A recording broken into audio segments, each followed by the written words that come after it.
El dolor psíquico.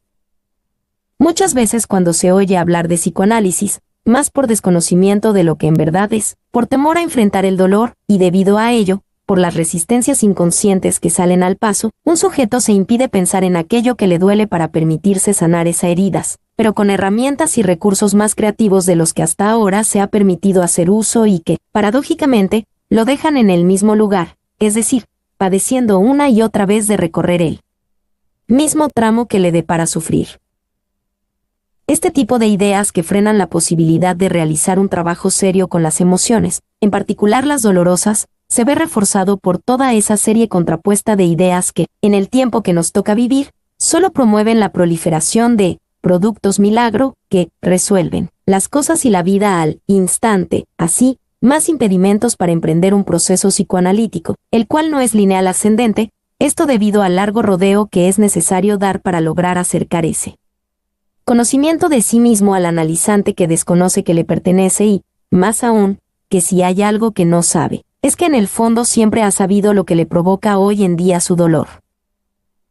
Y justamente, al hablar de dolor es pertinente detener un poco el paso para pensar específicamente a qué tipo de dolor le hace frente a un proceso psicoanalítico y por qué es pertinente lanzarse a ese viaje de autodescubrimiento por vía de la palabra al que el psicoanálisis invita. De entrada, es complejo reconocer lo que experimentamos. En cuestión de la parte física, la mejor medicina es la preventiva, es decir, el revisarnos a tiempo. Por otro lado, en cuestión de las emociones es más difícil reconocerse, con partes en uno mismo que no del todo nos gustan y que nos hacen sentir mal. El dolor físico, por ejemplo, tiene manifestaciones tangibles, tensión abdominal, por ejemplo, sabemos claramente de dónde proviene, indigestión, contusión, etc. Y otro puede atestiguar vía la observación el síntoma lo que el paciente atraviesa.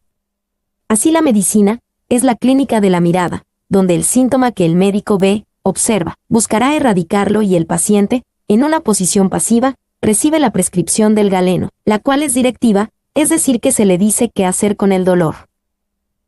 Sin embargo, si hablamos de dolor psíquico, emocional, este no es tangible y observable para los otros. El sujeto que lo padece lo lleva en su interno y, muchas veces desconoce que lo experimenta, cerrándose en cada paso las oportunidades de crecer, amar, trabajar o tener una vida plena.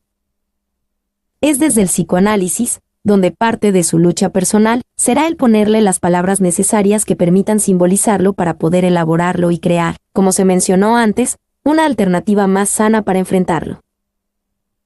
Pero, el sujeto que experimenta, lo sepa o no, un dolor psíquico se le considera enfermo. Definitivamente, no.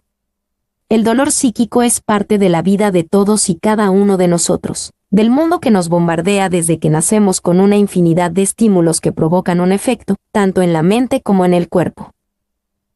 A luz de este planteamiento, ¿cómo podemos entonces entender el dolor psíquico, emocional? Es necesario reiterar que todos los experimentamos y que es parte de la vida misma.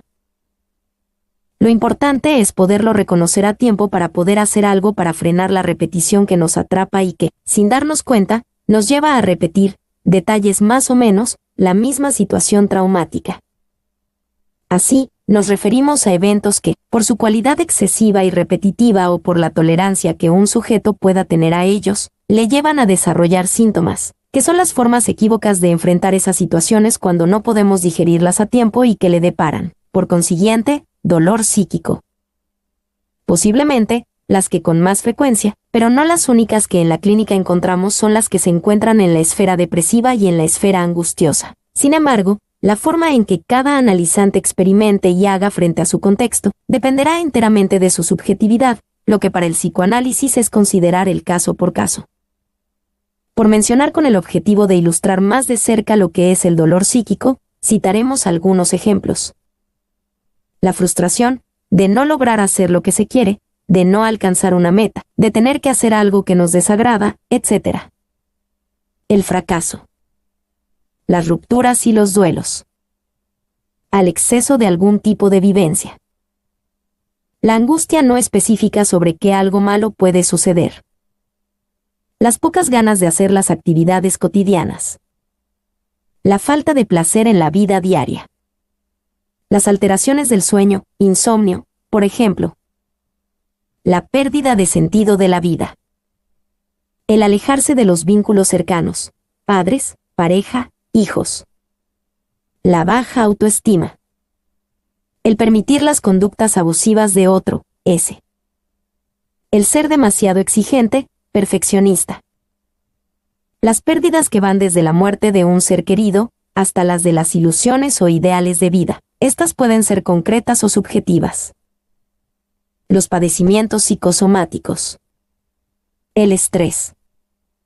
El vacío en la vida. Las rupturas en vínculos importantes, sean por abandono, separación, divorcio, desinterés. El pensar que todo lo podemos y al mínimo tropiezo se experimenta como abrumador. La incapacidad para pedir ayuda. El dolor de buscar ser y sabotearse todos los intentos por complacer a otros. El miedo a renunciar a las demandas infantiles. El prolongar la adolescencia hasta la vida adulta. El sentirnos frágiles para enfrentar la vida. Así, cuando enfrentamos cualquiera de estos eventos, el primer paso es reconocer que necesitamos ayuda. Para el psicoanálisis, el espacio terapéutico no está restringido solo para el que está mal, sino que el proceso se abre a todo aquel que quiere saber y hacer algo más que sufrir con lo que le pasa. Necesitamos de una sensibilidad para alejarnos de lo que nos pasa, y cuando no lo logramos, todas las sensaciones que tiene que ver con el interno de cada uno, es lo que creará síntomas que, de no ser atendidos, nos depara un solo camino: tropezar con la misma piedra, detalles más o menos, en la búsqueda de respuestas, búsqueda que es llevada a las acciones y en donde lo hecho está. Así, tocamos la puerta del psicoanalista por el dolor que nos hace padecer esto, al percibir que hay algo que va mal en la vida puesto que no como la quisiéramos vivir, el percatarnos de que hay algo que se repite una y otra vez. Pero, ¿es así de fácil pedir ayuda? ¿Es fácil reconocer que necesitamos ayuda para salir de un escollo en la vida? Desafortunadamente, no. El tener una conciencia de nosotros mismos, saber cómo somos y saber cómo son los otros no es una facultad innata. Por el contrario, es algo que se adquiere. Es una potencialidad que todos tenemos y si nos atrevemos a tomar en serio un proceso psicoanalítico, podemos acceder a ese logro evolutivo. El proceso psicoanalítico invita a poder hacer un alto en el camino para aprender a estar en dos puntos, en el de la experiencia y, a la vez, permitirnos mirar lo que nos pasa, los procesos internos que detonan y los efectos que nos provocan. No obstante, este proceso que nos ayuda a acercarnos a eso que nos duele, hace que se levanten al paso una serie de resistencias que paradójicamente a la intención consciente de cambiar, dificultan ese cambio a otro lugar que no sea tan costoso a nivel emocional. Un análisis es un proceso que tiene un inicio y tendrá su fin, pero cuando sea posible llegar en este viaje de autodescubrimiento a un mejor puerto donde desembarcar. Otro elemento que desconocemos y que nos dificulta pedir ayuda a un psicoanalista es que lo vemos como la última alternativa porque nos empeñamos en creer que solos podemos, que no necesitamos la ayuda de nadie. Pero así, olvidamos que esto no es verdad, que todos en algún momento de la vida necesitamos de la ayuda de otro, más aún cuando de los afectos inconscientes se trata, puesto que de tratar de hacerlo solos, no lograríamos ser objetivos. Asimismo, recordemos que desde el nacimiento, el ser humano al nacer necesita de otro que le ayude, es puro cuerpo, puesto que aún no tiene el recurso de la palabra ni se basta por sí mismo, es decir que el bebé tiene una infinidad de estímulos, internos y externos, que lo bombardean y que son nuevos para él. Cuando siente algo, desde las necesidades básicas, hambre, sueños, frío, etc., no sabe lo que experimenta, necesita de otro para poder comenzar a nombrar ese su universo. El otro es quien llenará su mente con palabras que le ayuden a conocer y a representar lo que le está pasando. Así, las palabras desde el comienzo nos ayudarán a entender las sensaciones y los sentimientos. De no tenerlas, nuestro mundo afectivo no podría ser simbolizado y, por lo tanto, no podríamos pensarlo. En un psicoanálisis, aprendemos a ser, como Bahía lo propuso, continentes de nuestros propios contenidos. El poder reconocernos, volvernos a conocer integrando también las partes que no nos gustan de nosotros mismos, para incorporar nuevas herramientas. Este proceso implica el permitirnos digerir, metabolizar, para poder incorporar nuestro mundo afectivo, donde se van ligando las imágenes que nos han marcado en la vida, para ligarlas a pensamientos, ideas, palabras que las puedan representar, incluyendo las sensaciones y haciéndonos responsables de los efectos, es decir, de nuestros propios síntomas para poder hacer algo más creativo con ellos que solo padecer. Así, podemos mejorar nuestros vínculos al descontaminarlos de esos residuos que la infancia dejó. Por ello, nuestro patrón con el que nos relacionamos y que aprendimos desde los primeros años de vida, nuestros síntomas y el dolor psíquico, al ir siendo nombrado en análisis y vinculado con las palabras, dará sentido a lo que nos pasa para poderlo entender y así, elaborar los afectos dolorosos. Al final del corrido se espera que podamos conquistar dos terrenos, el que sabíamos que nos pertenecía y que es el más añejo, pues data desde el comienzo de nuestra historia de vida y, a la vez, el permitirnos reconocernos dueños de uno nuevo, uno que será el logro que permitirá acceder a experiencias inéditas, diferentes y, es particular, más nutricias y sanas.